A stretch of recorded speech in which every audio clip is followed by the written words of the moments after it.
మేమంతా సిద్ధం బస్సు యాత్ర అనంతపురం జిల్లాలో విజయవంతంగా కొనసాగుతోంది. బస్సు యాత్రకు దారి పొడవున పూల వర్షం, గజమాలలతో అపూర్వ స్వాగతం లభిస్తోంది. సంక్షేమ సారథికి అడుగడుగున జనం నీరాజనాలు పలుకుతున్నారు. తమ ఆత్మీయ నాయకుడిని కళ్లల్లో నింపుకునేందుకు జనం భారీగా తరలి వస్తున్నారు. కొన్ని చోట్ల సీఎం జగన్ బస్సు దిగి మరీ ప్రజలను ఆప్యాయంగా పలకరిస్తున్నారు. సీఎం జగన్ మేమంతా బస్సు యాత్రలో భాగంగా ప్రజలతో మమేకమవుతున్నారు. శ్రీ సత్యసాయి జిల్లాలోని బత్తలపల్లిలో పలువురు వృద్ధులు సీఎం జగన్ ను కలిసి తమ సమస్యలు చెప్పుకున్నారు. వెంటనే సీఎం జగన్ నేనున్నానంటూ వారికి కొండంత భరోసా ఇచ్చారు. అలాగే మరో వృద్ధురాలు తన పొలంలో చేతికొచ్చిన మొదటి వేరుశెనగ పంటను సీఎం జగన్ కు ఇచ్చారు. ఈ ఫోటోలను సీఎం జగన్ ట్విట్టర్లో ట్వీట్ చేశారు. 5వ రోజు నా స్టార్ క్యాంపైనర్లతో అంటూ ట్వీట్ చేశారు. అనంతపురం జిల్లాలో సీఎం జగన్ నిర్వహిస్తోన్న మేమంతా సిద్ధం బస్సు యాత్రలో భాగంగా పలువురు వైఎస్ఆర్సీపీలో చేరారు. ముఖ్యమంత్రి వైఎస్ జగన్ సమక్షంలో టీడీపీ, జనసేన పార్టీల నుంచి కీలక నేతలు వైఎస్ఆర్సీపీ తీర్థం పుచ్చుకున్నారు. పుట్టపర్తి నియోజకవర్గ టీడీపీ కీలక నేత వేణుగోపాల్, జనసేన నేత తిరుపతేంద్ర, పుట్టపర్తి టీడీపీ మండల నేత కె పెద్దన్న, వెంకటస్వామి తదితరులు వైఎస్ఆర్సీపీలో చేరారు. ఢిల్లీ లిక్కర్ కేసులో అరెస్టైన కేజ్రీవాల్ కు 15 రోజులు జ్యుడిషియల్ రిమాండ్ విధించింది రౌస్ అవెన్యూ కోర్టు. దీంతో ఆయన తిహారు జైలుకు తరలించనున్నారు అధికారులు. కస్టడీ ముగియడంతో కేజ్రీవాల్ ను కోర్టులో హాజరుపరిచింది ఈడీ. 15 రోజులు జ్యుడిషియల్ రిమాండ్కు పంపాలని కోరింది. ఢిల్లీ లిక్కర్ కేసులో అరెస్టైన బీఆర్ఎస్ ఎమ్మెల్సీ కవిత బెయిల్ పిటిషన్పై విచారణ వాయిదా పడింది. ఏప్రిల్ 4వ తేదీకి విచారణ వాయిదా వేసింది రౌస్ అవెన్యూ కోర్టు. కొడుకు పరీక్షల నేపథ్యంలో మధ్యంతర బెయిల్ కోసం పిటిషన్ దాఖలు చేశారు కవిత. ప్రముఖ లాయర్ అభిషేక్ మను సింఘ్వి ఆమె తరపున వాదనలు వినిపించారు. కవిత విచారణకు పూర్తిగా సహకరిస్తున్నారని తెలిపారు. ఈడీ సమన్లకు స్పందించి విచారణకు సహకరిస్తున్నప్పటికీ ఈడీ కవితను అరెస్టు చేసిందన్నారు. లోక్సభ ఎన్నికల ముందు వరుస ఐటీ నోటీసులతో అల్లాడుతున్న కాంగ్రెస్ పార్టీకి సుప్రీంకోర్టులో ఊరట దక్కింది. ప్రస్తుతానికి కాంగ్రెస్ పై ఎలాంటి బలవంతపు చర్యలు తీసుకోబోమని, బకాయిలు ఇప్పుడే రికవరీ చేయబోమని తెలిపింది. ఆదాయ పన్ను శాఖ దాదాపు 3,500 కోట్ల పన్ను డిమాండ్ నోటీసులను సవాలు చేస్తూ కాంగ్రెస్ దాఖలు చేసిన పిటిషన్పై సుప్రీంకోర్టు విచారణ చేపట్టింది. కాంగ్రెస్ నేత రాహుల్ గాంధీపై కేంద్ర ఎన్నికల సంఘానికి ఫిర్యాదు చేసింది భారతీయ జనతా పార్టీ. నిన్న రామ్లీలా మైదాన్లో జరిగిన ఇండియా కూటమి బహిరంగ సభలో ఆయన చేసిన ప్రకటనలపై కఠిన చర్యలు చేపట్టాలని విజ్ఞప్తి చేసింది. లోక్సభ ఎన్నికల మ్యాచ్ ఫిక్స్ అయ్యిందని, ఈవీఎంలు లేకుండా బీజేపీ గెలవలేదంటూ కమలదళంపై పెద్ద ఎత్తున విమర్శలు చేశారు రాహుల్ గాంధీ. 400 సీట్లు గెలిస్తే రాజ్యాంగాన్ని మార్చేస్తామని బీజేపీ కార్యకర్త ఒకరు చెప్పారన్నారు. ఈ వ్యాఖ్యలపై తీవ్రస్థాయిలో అభ్యంతరం వ్యక్తం చేసిన బీజేపీ ఈసీకి ఫిర్యాదు చేసింది. లోక్సభ ఎన్నికలకు అభ్యర్థులను ఖరారు చేసేందుకు కాంగ్రెస్ కేంద్ర ఎన్నికల కమిటీ సమావేశమైంది. ఢిల్లీలోని ఏఐసీసీ ప్రధాన కార్యాలయంలో జరిగిన ఈ భేటీలో కాంగ్రెస్ అధ్యక్షుడు మల్లికార్జున ఖర్గే, సిపిపి నేత సోనియా గాంధీతో పాటు రాహుల్ గాంధీ, కేసీ వేణుగోపాల్ పాల్గొన్నారు. తెలంగాణకు సంబంధించిన లోక్సభ స్థానాలకు అభ్యర్థుల ఎంపికపై సీఎం రేవంత్ రెడ్డి, ఉప ముఖ్యమంత్రి భట్టి విక్రమార్కతో కలిసి సీఈసీ సమావేశంలో చర్చించినట్టు సమాచారం. లోక్సభ ఎన్నికలకు మేనిఫెస్టో రూపకల్పనపై ఫోకస్ పెట్టింది బీజేపీ. రక్షణ మంత్రి రాజ్నాథ్ సింగ్ నేతృత్వంలోని బీజేపీ మేనిఫెస్టో కమిటీ ఢిల్లీలో భేటీ అయింది. సంకల్ప పత్రలో పొందుపర్చాల్సిన అంశాలపై చర్చించింది. మొత్తం 27 మంది సభ్యులతో శనివారం మేనిఫెస్టో కమిటీని ఏర్పాటు చేశారు బీజేపీ చీఫ్ జేపీ నడ్డా. ఇందులో 11 మంది కేంద్ర మంత్రులు, 4 బీజేపీ పాలిత రాష్ట్రాల ముఖ్యమంత్రులు ఉన్నారు. వికసిత్ భారత్ కు రోడ్ మ్యాప్ గా బీజేపీ మేనిఫెస్టో ఉండనుందని పార్టీ వర్గాలు చెబుతున్నాయి.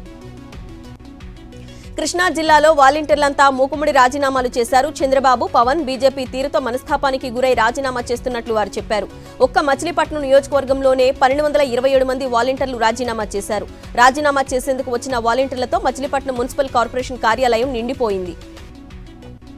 ప్రజలకు వాలంటీర్లను దూరం చేయాలని చంద్రబాబు కుట్ర పన్నారన్నారు నెల్లూరు ఎంపీ అభ్యర్థి విజయసాయిరెడ్డి. చంద్రబాబు అసలు మనిషేనా లేక జంతువా అంటూ తీవ్రస్థాయిలో ధ్వజమెత్తారు. చంద్రబాబుకు ఓటేస్తే ప్రమాదాన్ని కొని తెచ్చుకోవడమే అంటూ ఘాటుగా విమర్శించారు. కోవూరు నియోజకవర్గంలో జరిగిన గిరిజనుల ఆత్మీయ సమావేశంలో రాజ్యసభ సభ్యులు విజయసాయిరెడ్డి పాల్గొన్నారు. నెల్లూరు జిల్లా కావలి నియోజకవర్గం అల్లూరులోని మాజీ ఎమ్మెల్యే కాటంరెడ్డి విష్ణువర్ధన్ రెడ్డి నివాసంలో ముఖ్య నేతలు భేటీ అయ్యారు. నెల్లూరు పార్లమెంటు ఎంపీ అభ్యర్థి విజయసాయిరెడ్డి, కావలి ఎమ్మెల్యే అభ్యర్థి ప్రతాప్ కుమార్ రెడ్డి, ఎంపీ బీదా మస్తాన్ రావు తదితరులు భేటీ అయ్యారు. మాజీ ఎమ్మెల్యే విష్ణువర్ధన్ రెడ్డిని వైఎస్ఆర్సీపీలోకి ఆహ్వానించారు. రాజమండ్రి రూరల్ నియోజకవర్గంలో మంత్రి చెల్లుబోయిన వేణుగోపాల్ ఎన్నికల ప్రచారం నిర్వహించారు. పవన్ కళ్యాణ్ ను పీఠాపురంలో పోటీ చేయించడం ద్వారా అతన్ని ఒక సామాజిక వర్గానికే చంద్రబాబు పరిమితం చేశారని ఎద్దేవా చేశారు. పవన్ కు సహనం తక్కువని, ఎన్నికల ప్రచారం మొదలుపెట్టిన మరుసటి రోజే పిఠాపురం వదిలేసి వెళ్లిపోయాడని ఎద్దేవా చేశారు. గుంటూరు జిల్లా పెద ఇటికంపాడు, కసకర్రు, ఉప్పరపాలెం గ్రామాలలో వైఎస్ఆర్ కాంగ్రెస్ పార్టీ పొన్నూరు నియోజకవర్గ అభ్యర్థి అంబటి మురళీకృష్ణ ఎన్నికల ప్రచారం నిర్వహించారు. గ్రామాలలో ఆయనకు స్థానికులు పెద్ద ఎత్తున స్వాగతం పలికారు. రాష్ట్రంలోని ప్రతి పేదవాడికి సంక్షేమ పథకాలు అందాలంటే మళ్లీ జగన్మోహన్ రెడ్డినే మరోసారి ముఖ్యమంత్రిని చేసుకోవాల్సిన అవసరం మనపై ఉందని మురళీకృష్ణ అన్నారు. విజయవాడలో వైసీపీ ఎన్నికల ప్రచారం జోరుగా సాగుతోంది. బాంబే కాలనీలో వెల్లంపల్లి శ్రీనివాసరావు ప్రచారం చేశారు. కూటమి కుట్రలపై విరుచుకుపడ్డారు వెల్లంపల్లి. చంద్రబాబు, పురంధేశ్వరి, పవన్, నిమ్మగడ్డ రమేష్ తీరును ఆయన తప్పుపట్టారు. ఎవరెన్ని కుట్రలు చేసినా వైఎస్ఆర్ కాంగ్రెస్ పార్టీ విజయాన్ని అడ్డుకోలేరని శ్రీనివాసరావు ధీమా వ్యక్తం చేశారు. వాలంటీర్లకు నిమ్మగడ్డకు సంబంధం ఏంటని ప్రశ్నించారు వెల్లంపల్లి. వైఎస్ఆర్సీపీ ప్రభుత్వం ప్రవేశపెట్టిన సంక్షేమ పథకాలు తిరిగి కావాలంటే జగన్మోహన్ రెడ్డిని సీఎం చేయాలని పి గన్నవరం అసెంబ్లీ అభ్యర్థి విప్పర్తి వేణుగోపాలరావు అన్నారు. కోనసీమ జిల్లాలోని నరేంద్రపురం, రాజులపాలెం, కుందాలపల్లి గ్రామాల్లో ఎన్నికల ప్రచారం నిర్వహించారు. ఇంటింటికి వెళ్లి ఓట్లు అభ్యర్థించారు. అనంతపురం జిల్లా కళ్యాణదుర్గం నియోజకవర్గంలో వైఎస్ఆర్సీపీ అసెంబ్లీ అభ్యర్థి తలారి రంగయ్య ఎన్నికల ప్రచారం నిర్వహించారు. గడప గడపకు తిరుగుతూ ఓట్లు అభ్యర్థించారు. మన బిడ్డల భవిష్యత్తు, పేదలు, కార్మికులు, కర్షకులకు సమన్యాయం జరగాలంటే మరోసారి ఫ్యాన్ గుర్తుకు ఓటేయాలని పిలుపునిచ్చారు. పెనుగొండ మండలం ములపరు గ్రామానికి చెందిన టీడీపీ, జనసేన నాయకులు ఆ పార్టీకి గుడ్ బై చెప్పి వైఎస్ఆర్సీపీలో చేరారు. పోడూరు మండలం తూర్పుపాలెం క్యాంపు కార్యాలయంలో 50 మందికి మాజీ మంత్రి చెరకువాడ శ్రీరంగనాథరాజు వైఎస్ఆర్సీపీ కండువాలు కప్పి పార్టీలోకి ఆహ్వానించారు. వైఎస్ఆర్సీపీ చేస్తోన్న సంక్షేమం, అభివృద్ధిని చూసి చేరినట్లు వారు తెలిపారు. వైఎస్ఆర్ జిల్లా మైదుకూరు నియోజకవర్గంలో పలువురు టీడీపీ నేతలు వైఎస్ఆర్సీపీలో చేరారు. బ్రహ్మంగారి మఠంలో 200 కుటుంబాలు టీడీపీని వీడి వైఎస్ఆర్సీపీ తీర్థం పుచ్చుకున్నాయి. ఎంపీ అవినాష్ రెడ్డి, ఎమ్మెల్యే రఘురామిరెడ్డి వారికి పార్టీ కండువాలు కప్పి వైఎస్ఆర్సీపీలోకి ఆహ్వానించారు. సీఎం జగన్ చేస్తున్న అభివృద్ధిని చూసి చేరినట్లు వారు తెలిపారు. శ్రీ సత్యసాయి జిల్లా గోలపురం, గుడ్డంపల్లి గ్రామాలలో వైఎస్ఆర్సీపీ ఎమ్మెల్యే అభ్యర్థి కురుబ దీపిక ఎన్నికల ప్రచారం నిర్వహించారు. సంక్షేమ పథకాలు కొనసాగాలంటే జగన్ను మరోసారి సీఎం చేయాలని అన్నారు. దశాబ్దాలుగా బాలకృష్ణ అభివృద్ధిని పెడచెవిన పెట్టారని, తనను గెలిపిస్తే హిందూపురంను అభివృద్ధి పదంలో నడుపుతామన్నారు. ఈ నెల 6న హైదరాబాద్ శివార్లోని తుక్కగూడలో టీ కాంగ్రెస్ బహిరంగ సభ నిర్వహించనుంది. ఈ సభకు ఏఐసీసీ అగ్రనేత రాహుల్ గాంధీ హాజరు కానున్నారు. సభకు రాష్ట్ర వ్యాప్తంగా భారీగా జన సమీకరణ చేయాలని టీపీసీసీ పార్టీ శ్రేణులను, నేతలను ఆదేశించింది. కనీసం 10 లక్షల మందిని సమీకరించాలని లక్ష్యంగా పెట్టుకున్నారు.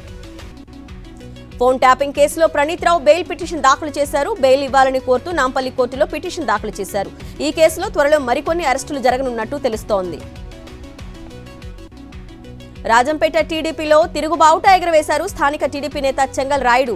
రాజంపేట టికెట్ స్థానికేతరుడైన సుగవాసి సుబ్రహ్మణ్యంకు ఇవ్వడంతో తీవ్ర అసంతృప్తి జ్వాలలు రేగాయి. రాజంపేట టీడీపీ నేత చెంగల్ రాయుడు ఆధ్వర్యంలో భారీ నిరసన ర్యాలీ చేపట్టారు. టికెట్ తనకే ఇవ్వాలంటూ భారీ బల ప్రదర్శన చేపట్టారు. రాజంపేట పాత బస్టాండ్ నుండి మన్నూరు ఎల్లమ్మ దేవస్థానం వరకు ర్యాలీగా వెళ్లారు. సుగవాసి వద్దు, బత్యాల ముద్దు అంటూ నినాదాలు చేశారు. కృష్ణా జిల్లా అవనిగడ్డ జనసేనలో సీటు పంచాయతీ చిచ్చు పెడుతోంది. తాజాగా పవన్ కళ్యాణ్ కు అవనిగడ్డ జనసేన క్యాడర్ అల్టిమేటం జారీ చేసింది. అవనిగడ్డ టికెట్ మండలి బుద్ధప్రసాద్ కు ఇస్తే మూకుమ్మడిగా రాజీనామాలు చేస్తామని ప్రకటించారు. బుద్ధప్రసాద్ కు అసలు సహకరించబోమని తెలిపారు. బుద్ధప్రసాద్ కాకుండా ఎవరికి టికెట్ ఇచ్చినా గెలిపించుకుంటామని చెప్తున్నారు. ఎలమంచిలిలో టీడీపీ జనసేన సమావేశం రసాభాసగా మారింది. సుందరపు విజయ్, ప్రగాఢ నాగేశ్వరరావు వర్గాల మధ్య తోపులాట జరిగింది. జనసేనకు సీటు ఇవ్వడాన్ని ప్రగాఢ నాగేశ్వరరావు వర్గం తీవ్రంగా వ్యతిరేకిస్తోంది. 2 వర్గాల మధ్య వివాదంతో సమావేశాన్ని రద్దు చేసుకున్నారు. డాక్టర్ బిఆర్ అంబేద్కర్ కోనసీమ జిల్లా మాచవరంలో తెలుగు తమ్ముళ్లు ఓవరాక్షన్ చేశారు. మాచవరంలో నిర్వహించిన టీడీపీ పరిచయ వేదిక కార్యక్రమంలో ఈ ఘటన జరిగింది. ఈ సమావేశానికి ఎంపీ అభ్యర్థి హరీష్ మాథూర్, ఎమ్మెల్యే అభ్యర్థి గిడ్డి సత్యనారాయణ హాజరయ్యారు. టీడీపీ కార్యకర్తలు ఒకరినొకరు నెట్టుకుంటూ తన్నుకునేందుకు ప్రయత్నించారు. నంద్యాల జిల్లా నందికొట్కూరు మండలం అల్లూరులో టీడీపీ నేత మాండ్ర శివానందరెడ్డి ఇంటి వద్ద హై డ్రామా జరిగింది.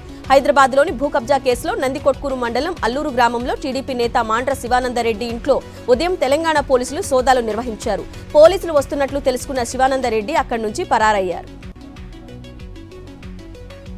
ఉప్పల్ ప్రెస్ క్లబ్ లో ఈటెల రాజేంద్రకు వ్యతిరేకంగా మీడియా సమావేశం ఏర్పాటు చేసిన దళిత నేతలపై బీజేపీ నాయకులు దాడి చేశారు.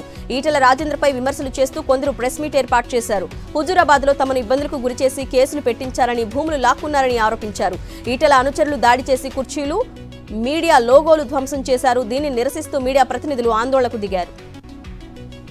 ఎండిన పంటలు నెర్రలు బారిన భూమి. ఉమ్మడి నల్గొండ జిల్లాలో రైతన్నలకు గుండె కోత తప్పడం లేదు. ఒకవైపు సాగర్ డెడ్ స్టోరేజ్ కు చేరుకోవటం, మరోవైపు భూగర్భ జలాలు ఇంకిపోవటంతో అన్నదాతలు తీవ్ర ఇబ్బందులు పడుతున్నారు. చేతికి అందే దశలో పొలాలు ఎండిపోవటంతో సర్కారు సాయం కోసం ఎదురుచూస్తున్నారు రైతులు. లోక్సభ ఎన్నికల నేపథ్యంలో పోలీసులు అడుగడుగునా గట్టి నిఘా పెట్టారు. అనుమానాస్పద వాహనం లేదా వ్యక్తి కనిపించినా క్షుణ్ణంగా తనిఖీ చేస్తున్నారు. ఈ రోజు సికింద్రాబాద్ రైల్వే పోలీసులు ఓ వ్యక్తి నుంచి 37,50,000 నగదును స్వాధీనం చేసుకున్నారు. డబ్బులకు సంబంధించిన వివరాలు చెప్పకపోవడంతో అతన్ని అదుపులోకి తీసుకుని క్యాష్ను ఐటీకి అప్పగించారు. సూర్యాపేట మండలం టేకుమట్ల చెక్పోస్టు వద్ద హైదరాబాద్ విజయవాడ జాతీయ రహదారిపై పోలీసులు వాహనాల తనిఖీలు నిర్వహించారు. ఖమ్మం వెళ్తున్న కారులో సరైన ధృవపత్రాలు లేకుండా సుమారు 90 లక్షల విలువ గల 2 కేజీల బంగారం తరలిస్తుండగా స్వాధీనం చేసుకున్నారు. ఎన్నికల కోడ్ అమలులో ఉన్నందున సరైన పత్రాలు లేకపోవడంతో బంగారాన్ని సీజ్ చేశామని పోలీసు అధికారులు తెలిపారు. అనంతపురం జిల్లా తాడిపత్రి ఆర్టీసీ బస్టాండ్లో పోలీసులు భారీగా నగదును స్వాధీనం చేసుకున్నారు. తాడిపత్రి మెయిన్ బజార్ చెందిన షేక్ మస్తాన్వలి అనే వ్యక్తి నుంచి 1.3 కోట్ల రూపాయల నగదును స్వాధీనం చేసుకుని అతనితో పాటు మరో 2 మహిళలను అదుపులోకి తీసుకున్నారు. నిందితులపై కేసు నమోదు చేశారు. నెల్లూరు జిల్లా మనుబోలు వీధుల్లో సాయుధ బలగాలు పోలీసులు కవాతు నిర్వహించారు. సమస్యాత్మక ప్రాంతాల్లో ప్రశాంత వాతావరణంలో ఎన్నికల నిర్వహణకు పోలీసు శాఖ పటిష్ట బందోబస్తు నిర్వహిస్తోందని సీఐ తెలిపారు. ఎన్నికల సమయంలో ఎవరైనా అవాంఛనీయ ఘటనలకు పాల్పడితే వారిపై కఠిన చర్యలు తీసుకుంటామని హెచ్చరించారు. గడిచిన 10 ఏళ్లలో బ్యాంకింగ్, ఆర్థిక వ్యవస్థలో కీలక మార్పులు తీసుకురావడంలో ఆర్బీఐ కీలక భూమిక పోషించిందని ప్రశంసించారు ప్రధాని మోదీ. రిజర్వ్ బ్యాంక్ ఏర్పాటై 90 ఏళ్లు పూర్తయిన సందర్భంగా ముంబైలో నిర్వహించిన ప్రత్యేక కార్యక్రమంలో ఆయన పాల్గొన్నారు. 90 రూపాయల కాయిన్ను ఆవిష్కరించారు. వచ్చే 10 ఏళ్లలో దేశం ఆర్థికంగా స్వావలంబన సాధించాల్సిన అవసరం ఉందన్నారు ప్రధాని మోదీ. దాదాపు అర్ధ శతాబ్దం క్రితం నాటి ద్వీపం దారాదత్తం ఉదంతం సార్వత్రిక ఎన్నికల వేళ మొట్టమొదటిసారిగా తెరమీదకొచ్చింది. దేశ భద్రతను ఏమాత్రం పట్టించుకోకుండా ఇందిరాగాంధీ ప్రభుత్వం కచ్చా ద్వీపాన్ని అప్పగించిందని ప్రధాని మోదీ తీవ్ర ఆగ్రహం వ్యక్తం చేశారు. సమాచార హక్కు చట్టం ద్వారా తమిళనాడు బీజేపీ అధ్యక్షుడు అన్నామలై సంపాదించిన అధికారిక పత్రాలు వెలుగు చూశాయి. ఢిల్లీ సీఎం ఆప్ అధ్యక్షుడు కేజ్రీవాల్ అరెస్టుకు నిరసనగా ఢిల్లీ వ్యాప్తంగా ఆ పార్టీ కార్యకర్తలు నిరసన వ్యక్తం చేస్తూనే ఉన్నారు. అరవింద్ కేజ్రీవాల్ ను కోర్టు 14 రోజుల రిమాండ్ విధించడంతో ఆయన్ను తిహార్ జైలుకు తరలించారు. దీంతో ఆ పార్టీ కార్యకర్తలు, అభిమానులు తిహార్ జైలు ముందు ఆందోళనకు దిగారు. కేజ్రీవాల్ ను అక్రమంగా అరెస్టు చేశారంటూ నినాదాలు చేశారు. ఏప్రిల్ 1 నుంచి రాష్ట్ర వ్యాప్తంగా అతిథి ఉపాధ్యాయుల సేవలను రద్దు చేసింది బీహార్ విద్యాశాఖ. దీంతో బీహార్ సీఎం నివాసం ఎదుట నిరుద్యోగ గెస్ట్ టీచర్లు నిరసనకు దిగారు. ఆందోళన చేస్తున్న అతిథి ఉపాధ్యాయులపై పోలీసులు లాఠీచార్జ్ చేశారు. మరోవైపు మొదట ఉద్యోగం మానేసి ఇప్పుడు లాఠీలతో కొడుతున్నారని ఉపాధ్యాయులు ఆవేదన చెందారు. బెంగళూరు ఐటీ హబ్లో 3 పోకిరీలు చేసిన చేష్టలు మహిళా ఉద్యోగులకు తీవ్ర భయాందోళనకు కలిగించింది. 2 వీలర్ మీద వచ్చిన 3 యువకులు మహిళా ఉద్యోగుల క్యాబ్ను వెంబడించారు. ఆ తర్వాత కారు తలుపులు తీయడానికి ప్రయత్నించారు. దీంతో భయపడిపోయిన యువతులు అరుస్తూ కారును ముందుకు పోనిచ్చారు. అయినా వారు వెంబడించడంతో వీడియో తీసి పోలీసులకు ఫిర్యాదు చేశారు. బీజేపీ అభ్యర్థి కంగనా రనౌత్ ప్రచారంలో బిజీ అయ్యారు. మండి లోక్సభ స్థానం నుంచి కంగనా బీజేపీ తరఫున పోటీ చేస్తున్నారు. ఈ నేపథ్యంలో మాజీ సీఎం జయరాం ఠాకూర్ బీజేపీ నేతలతో కలిసి మండిలోని భీమాకాళి ఆలయంలో ప్రత్యేక పూజలు చేశారు. వాస్తవాధీన రేఖ వెంబడి సరిహద్దు వివాదం కొనసాగుతున్న వేళ చైనా మరోసారి కవ్వింపు చర్యలకు పాల్పడింది. భారత్లో అంతర్భాగమైన అరుణాచల్ ప్రదేశ్ తనదేనంటూ వితండవాదం చేస్తున్న డ్రాగన్ మరోసారి అక్కడి ప్రాంతాలకు అధికారికంగా పేర్లు పెట్టింది. ఈ మేరకు చైనా పౌర వ్యవహారాల శాఖ ఇటీవల ఈ కొత్త పేర్లను విడుదల చేసినట్లు ఆ దేశ అధికారిక పత్రిక గ్లోబల్ టైమ్స్ కథనం వెల్లడించింది. తెలంగాణ రాష్ట్రంలో సోమవారం, మంగళవారం ఉష్ణోగ్రతలు పెరుగుతాయని హైదరాబాద్ వాతావరణ కేంద్రం ఎల్లో అలర్ట్ జారీ చేసింది. ఇవాళ ఆదిలాబాద్, ఆసిఫాబాద్, మంచిర్యాల, నిర్మల్, నిజామాబాద్, జగిత్యాల, సిరిసిల్ల, కరీంనగర్, పెద్దపల్లి, భూపాలపల్లి, ములుగు జిల్లాలో రాత్రి సమయంలో సాధారణం కంటే అధిక ఉష్ణోగ్రతలు ఉండే అవకాశం ఉంది. పలుచోట్ల వడగాలులు వీచే అవకాశం ఉందని హెచ్చరించింది.